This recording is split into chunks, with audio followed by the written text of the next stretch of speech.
Welcome everyone. Tonight we're going to be learning about Rosh Chodesh Nisan. This coming Motzi Shabbos is the Rosh Chodesh, the new moon of Nisan. And that means Pesach is coming. I'm sure everyone is well aware of that. So we're going to be learning about Rosh Chodesh Nisan. And truthfully, Rosh Chodesh Nisan is one of the most, how should I put it, underestimated, um, the realization of its importance is not fully understood. So that's what we're going to try to do tonight. Is Rosh Chodesh Nisan is one of the 4 New Years in the Jewish year. The Mishnah in Rosh Hashanah says there are 4 New Years. Rosh Chodesh Nisan is the new year of months and of Jewish kings counting their reign. And since we have basically a lunar calendar, so Rosh Chodesh Nisan is very, very important. In a sense, it's the first day of a new year, counting from the months. Rosh Hashanah, of course, is the new year of years. But if we'll notice, Rosh Hashanah is in the month of Tishrei, which is the 7th month. So we have a new year of the months and a new year of the years.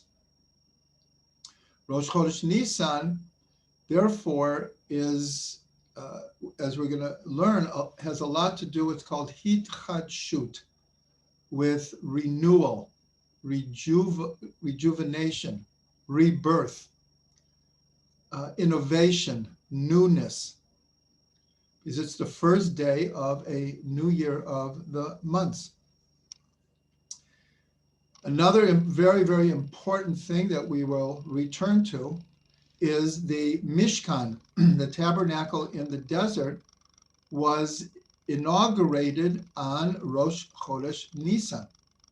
So that's a very, very important thing. We learn so much about the Mishkan, and it's finally erected and consecrated, and the service begins on Rosh Chodesh Nisan. Another thing is that the first mitzvah given to the Jewish people was on Rosh Chodesh Nisan, and that is Chodesh Hazeh Lechem. This month is to you the first of the months of the year. So now we have 3 very important things. It's a new year. The Mishkan was erected and consecrated and began the service on Rosh Chodesh Nisan. And it's the day that the Jewish people get their first mitzvah, which is to recognize that Rosh Chodesh Nisan is the first day of the months. But by tradition, along with,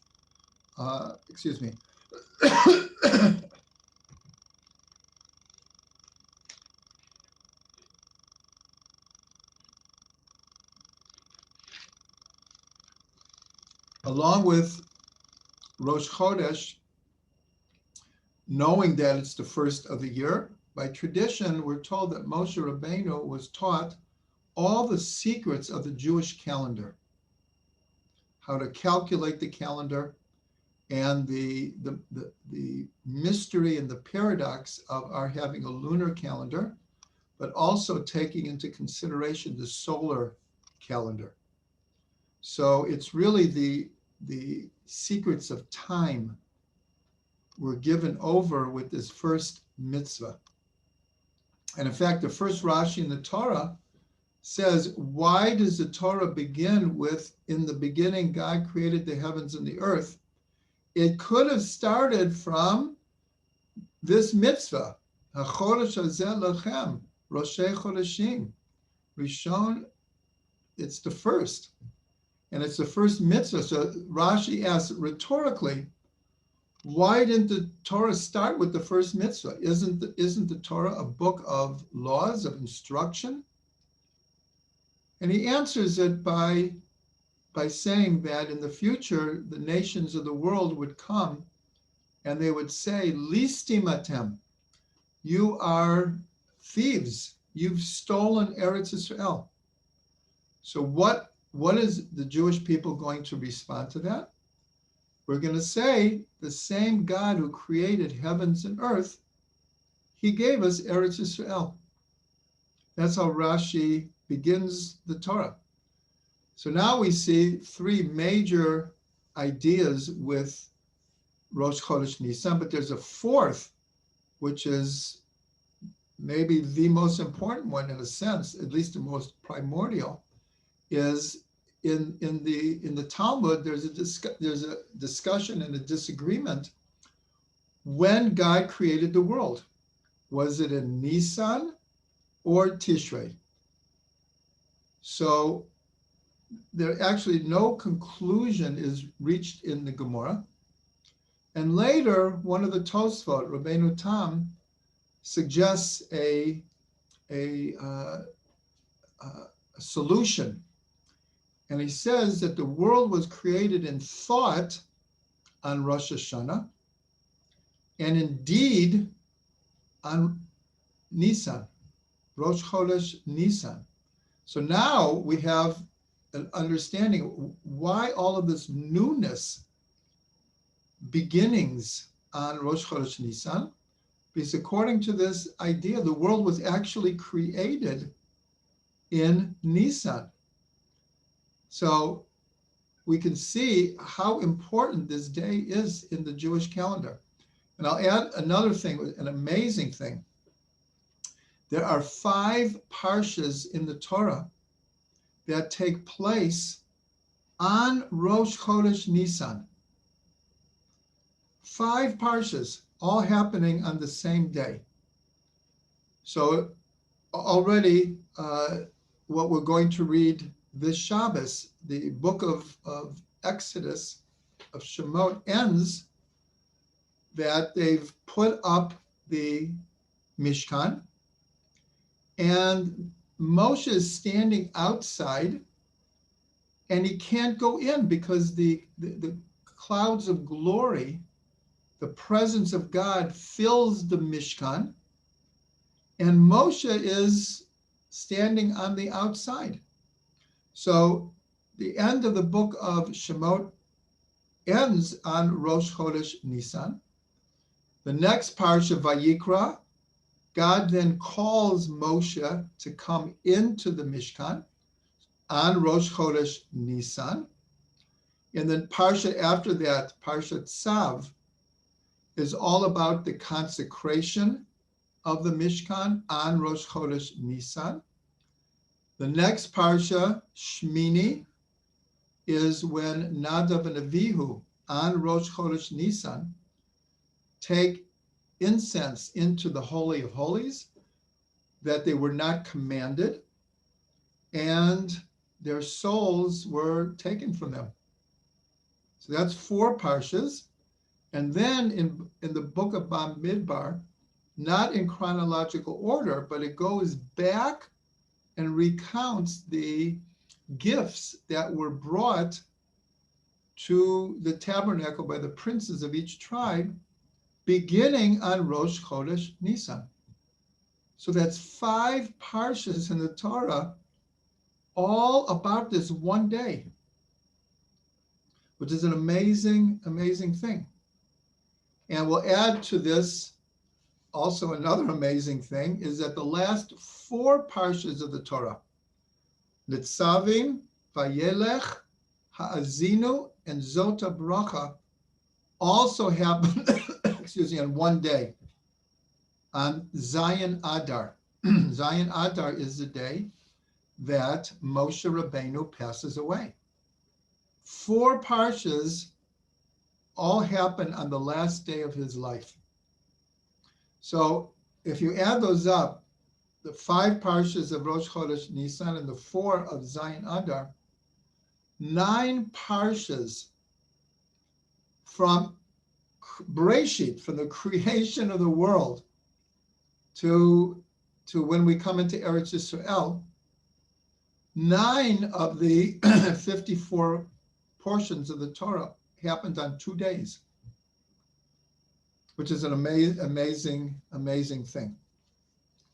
Okay, so now what we're going to do is what people who have come to the Rosh Chodesh for Brengens that we've had, we're going to go through the different associations that we have with the month of Nisan. We've done this for many of the months. Each month has a letter that's associated with it, a tribe, a sense, an element, a permutation of God's name, an astrological sign, a part of the body. And as we've said many times, by knowing these associations, we get a handle on what is the energy of the month.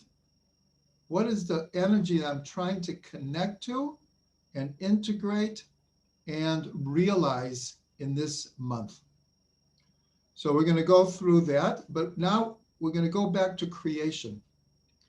Because according to the idea that the world is created in Nisan, so this connects very much to putting up the tabernacle. And as we'll see in next week's parsha, Vayikra, the word Vayikra, which means and he called, has a little aleph. And there are many hints and secrets to this little aleph in the book of Vayikra.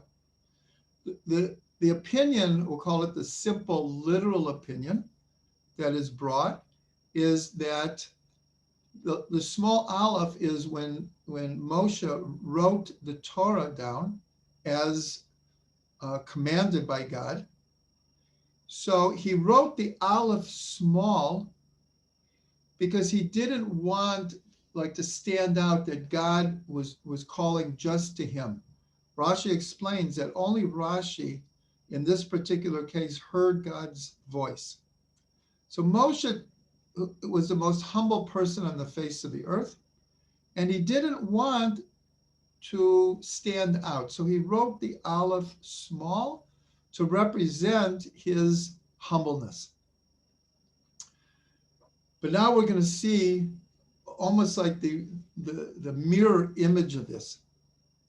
So I think many people know the cosmology of the Arizal, that when God wanted to create the world, so there was call it an existential philosophical challenge, because all there was the infinity of God. So where would a finite world be placed? It was almost oxymoronic. If all there is infinity and the presence of God, where do you put a creation that is finite?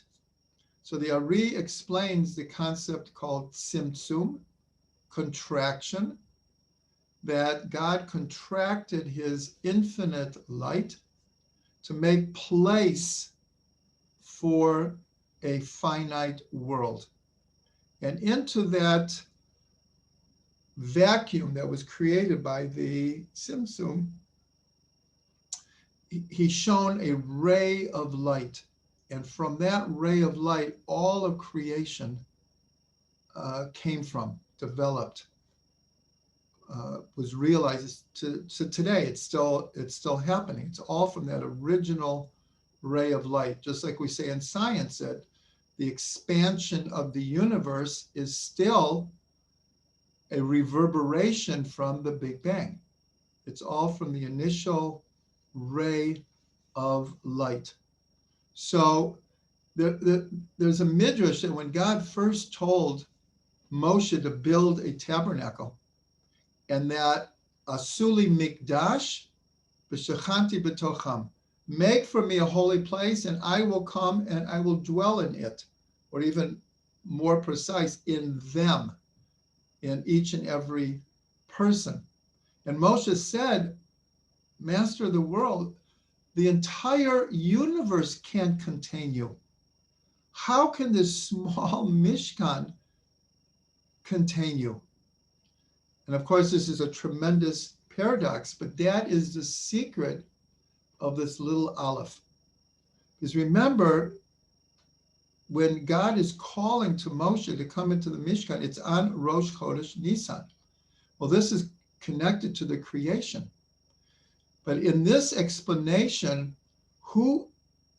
what does the small Aleph represent?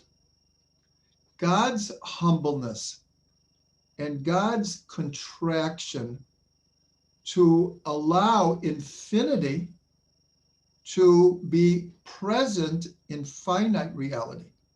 And in this case, the Mishkan.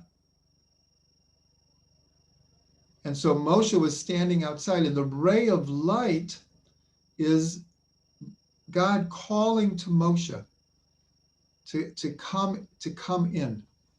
So if we're following this, there's a comparison, there's a parallel between the contraction that makes finite reality possible and how infinite presence of God could be present in the Mishkan.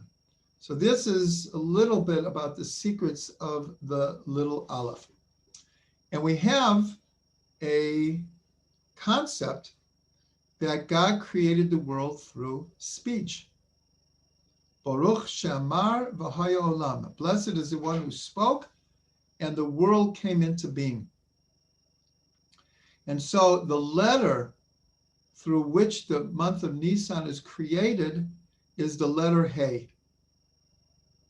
And Hey, actually, some of you who were watching last week, Hey is all about speech, because there's five, Hey equals 5, and there are 5 places in the mouth where speech comes out from.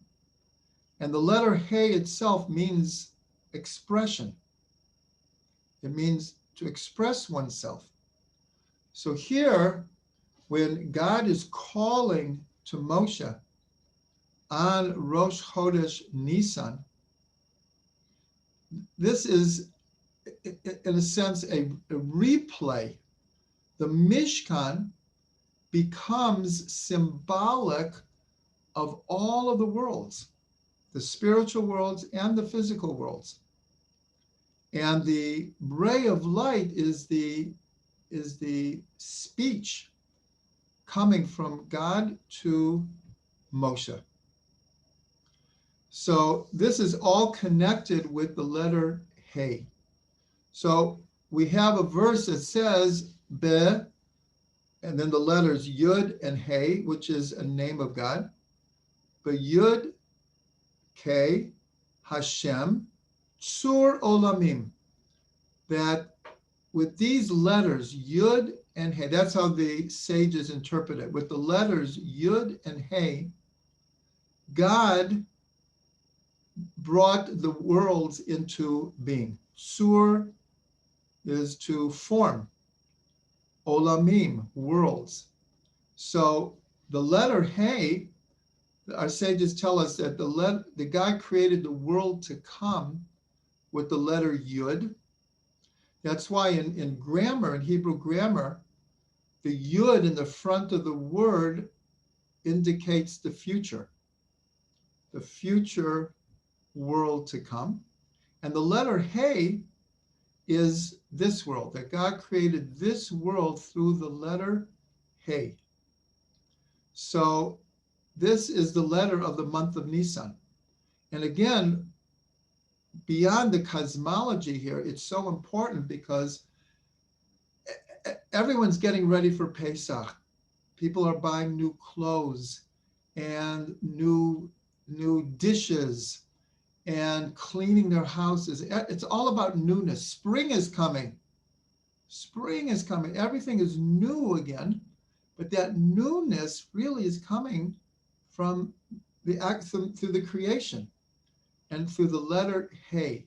This is the letter of this month, which is we're reconnecting to the energy of creation. That is what Pesach is all about. So we mentioned the letter Hey, and now the chush, the sense of this month is speech. So everything we've said, now we can understand the whole thing of God calling to Moshe and for him to come into the Mishkan on Rosh Chodesh Nisan. And the whole idea of God creating the world through speech. And the mitzvah from the Torah on Pesach night to tell over the story of our coming out of Egypt. And it's the highest, deepest, most important expression of our faith, because we want to give it over to our children. So the Hey and speech naturally go together.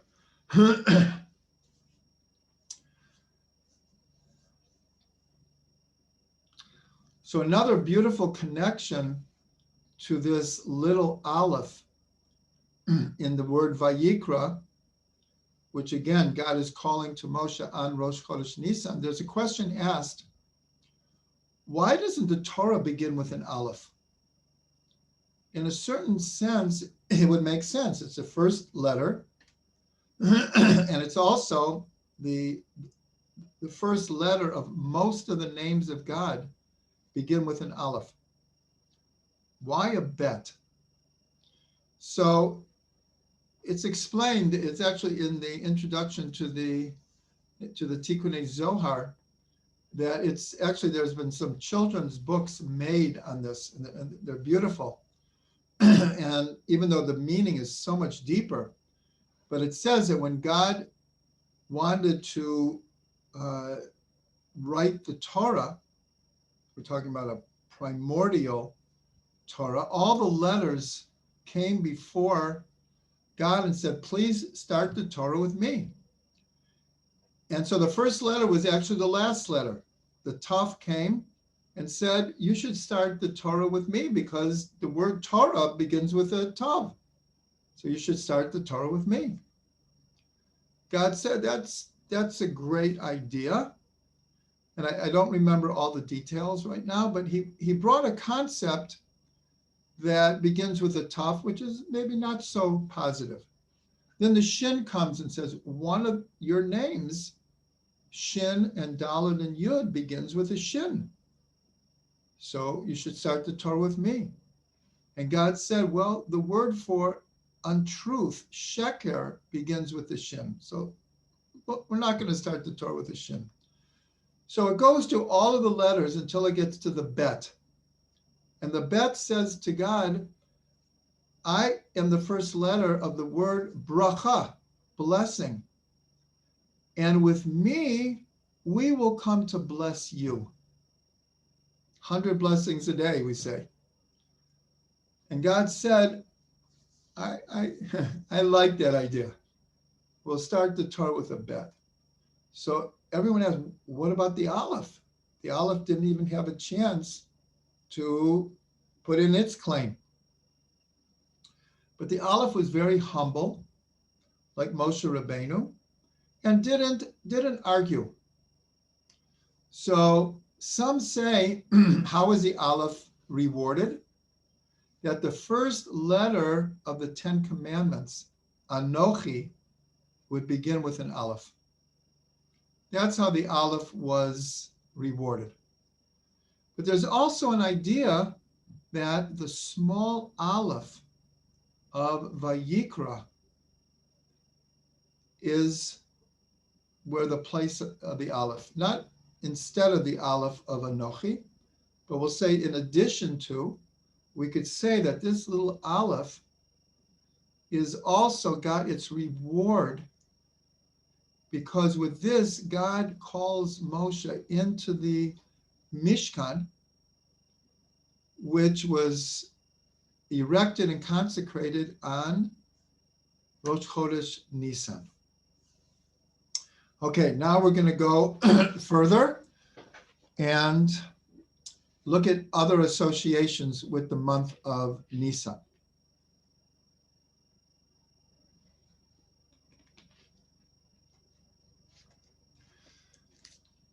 So one we hinted to already that the new year of months on Rosh Chodesh Nisan is also the new year of kings, Jewish kings. How they count their rule is from Rosh Chodesh Nisan. So what's very interesting is that the tribe that is associated with the month of Nisan is Yehuda. And from whom did the Jewish kings come from? Yehuda. From Yehuda comes David, and from David comes Mashiach. So the house and the lineage of the kings of Israel are from Yehuda. And so he is the tribe of the month. He was also the first one to break camp and march in the desert. He was the leader. Yehuda was always the leader. And if you look at the blessings that Yaakov and Moshe give to the tribes, but to Yehuda, Yehuda is the leader. He is the king. And it's even alluded in the blessing from Yaakov that the Mashiach will come from Yehuda. Because it says, Ad Yavo Shiloh, until Shiloh comes. And it's brought down that the numerical value of Yavo Shiloh, when Shiloh comes, is Gematria Mashiach, 358. Yavo Shiloh is Gematria 358. Now let's look at the element. According to astrology, and including Jewish astrology, each month is one of the four major elements, and it goes in order, repeating 3 times: fire, earth, air, and water. And it repeats 3 times. So since Rosh Chodesh Nisan is the first of the months, it's the first of the elements, so it's a fire sign. And that is the energy of Nisan. First of all, one of the permutations of the word Bereshit in the beginning of creation is Brit Eish, a covenant of fire. And in a sense, this is an allusion to what science would reveal in modern cosmology, is that after the Big Bang, the universe was so hot. Sometimes science uses the expression exquisitely hot. It was so hot, in fact, that atoms could not even form. It was only when the original fiery energy of creation began to cool down that atoms could even form. So Pesach, Nisan it's fiery energy. It's Brit. It's also the covenant. It reminds us of the covenant. When we sit at the Seder of Pesach, we feel that covenant so strongly. We feel the chain of generations all the ways back to Avram. And that's why in the Haggadah of Pesach, we don't just begin in Egypt. We go all the ways back to Avram, because the Brit, the covenant that God made with Avram, is the basis of everything, Now, what about the astrological sign? The astrological sign is Aries, and it's the lamb. And in Hebrew, it's the tela. And this is like an obvious connection, because what is the Korban Pesach? the sacrifice, the Paschal sacrifice? A lamb. So like it's an amazing connection that the astrological sign is part and parcel. It's encoded in the whole holiday of Pesach. On the 14th of Nisan, we would bring the Paschal offering, the lamb. Now, what about the permutation of God's name? So in each month, there's a different permutation. The only one that goes in order of the 4 letters of God's name is Nisan. It's a Yud and a Hey and a Vav and a Hey, and it's natural progression. So again, this tells you something. There's a tremendous energy in Nisan. And of course, it reaches its climactic moments during the Seder, when the energy is electric.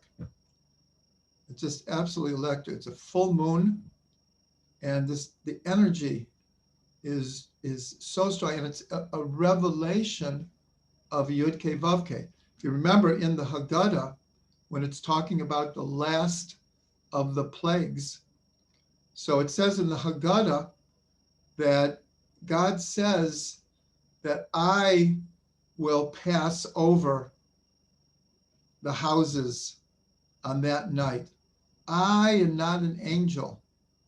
I am not a fire angel, but me, I am doing it, not a messenger.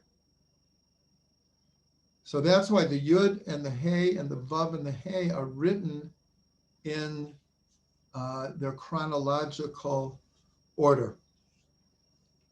Now, what about the planet that is associated with Nisan? It's Mars. And Mars is sometimes called the red planet. They're sending pictures from Mars right now. It's like called the red planet. And from tradition, including Jewish tradition, it's connected to blood and to war. And here we see the last of the plagues, the killing of the firstborn, and then Israel leaving, and then Pharaoh and all of his chariots confronting us at the Red Sea.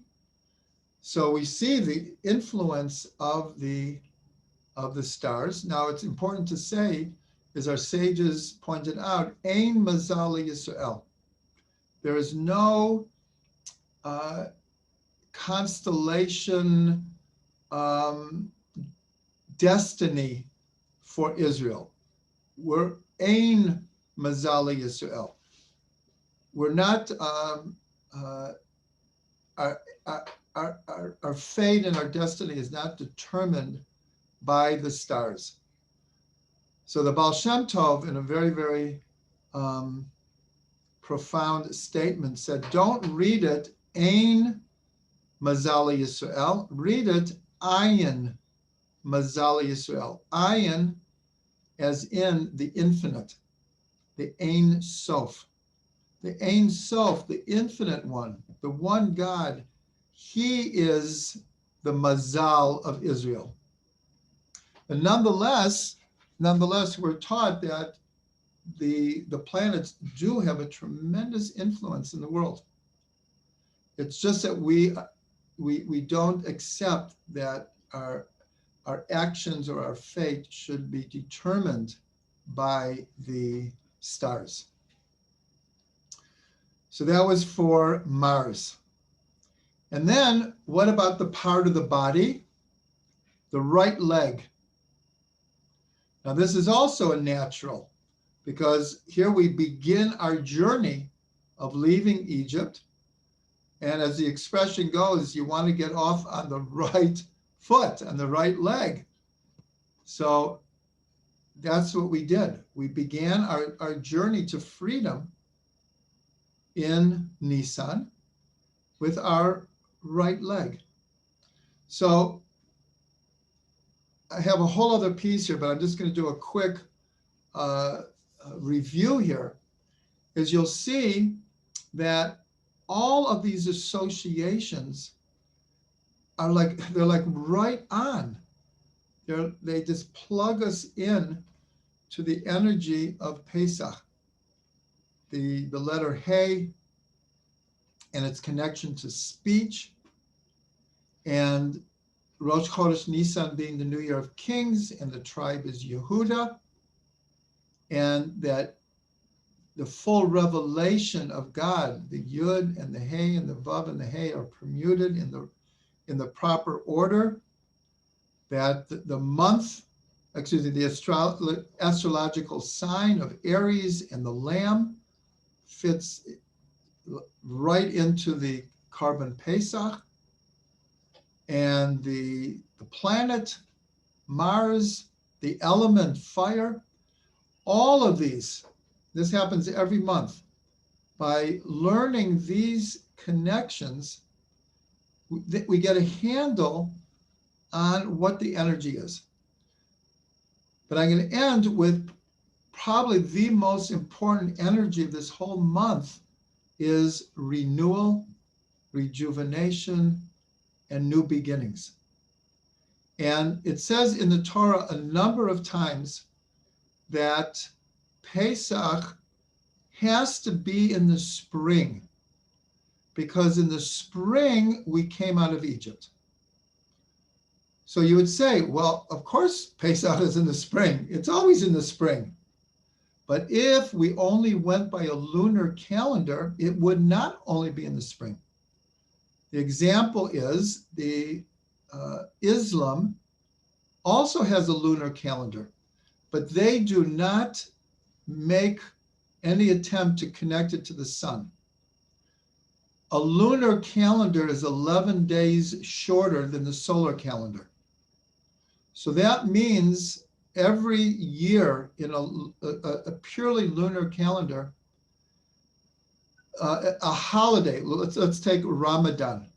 Ramadan is the most important holiday and month in the Muslim calendar. So let's say this year it's in September 1st. Next year, it will be August 7th. The year after that, it will be July 15th. The year after that, it will be, I'm just guessing here, June 21st. In other words, it does not stay. It goes around all the months of the year. So when the Torah says Pesach must be in the spring, because you came out in the spring, first of all, it's telling us that the energy of Pesach is spring-like. It's essentially connected to the energy of renewal of spring. And that wonderful feeling of spring is finally here. And the way we do it is by adding 7 leap years every 19 years. In other words, we add an extra month every 7 times in every 19 years in order to keep Pesach in the spring. So I said all of that just to emphasize this idea that the energy that we want to connect to is that of renewal. And the energy we want to connect through the sense of speech is the ability to express ourselves. And the energy of the element of fire is because we want to live our lives in an enthusiastic, alive, vibrant kind of way. So I'm going to end with a paradigm of renewal and birth that have to do with Pesach. So I'm going to go through 5 different models of birth that have to do with Pesach. I will do it relatively quickly because I want to leave time for people to unmute themselves and we can discuss anything you like.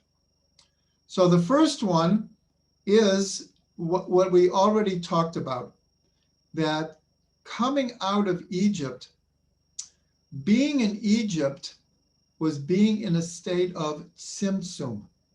If you remember what we learned from the Arizal, for there to be a world, first there had to be a Simsum, or biologically, for a baby to be born, it must be in the mother's womb for 9 months.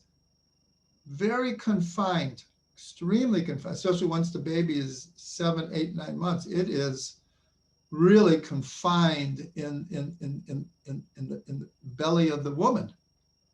So being in Egypt is like the Simsum, and the ray of light is, if you can just visualize Israel walking out of Egypt in this like long line, right? We're on the derech, we're on the road, and crossing the Red Sea is like this ray of light that leads to our freedom. So that's the first paradigm, that being in Egypt was like being in the womb. The plagues are like the birth pangs. And then the ray of light is we're being born. So that's the first one. The second one is, all of these are very similar, but same thing. We're in the womb. We're in the Simsum, the contraction. And now it's time to be born. So we come out of Egypt. Now, if you can imagine the splitting of the sea. So what happens when a woman gives birth? What's the first thing that happens? The breaking of the waters. The waters have to break.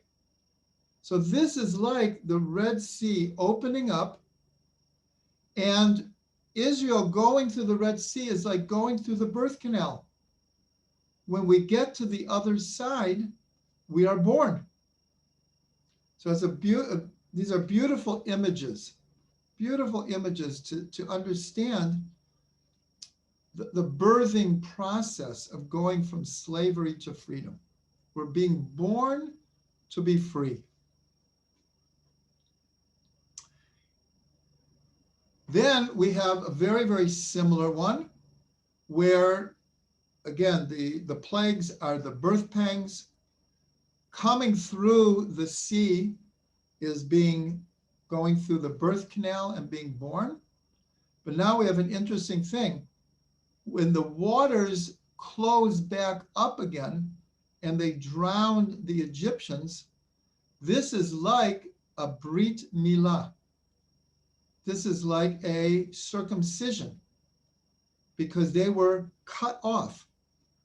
That's what happens in a circumcision. The skin is cut off and it reveals the head of the sexual organ. So here we go through the sea and we're born, but the cutting off of the Egyptians is like a brit, is like making a covenant. So this is also just incredible visualizations to take the story of Egypt and frame it in this idea of being born.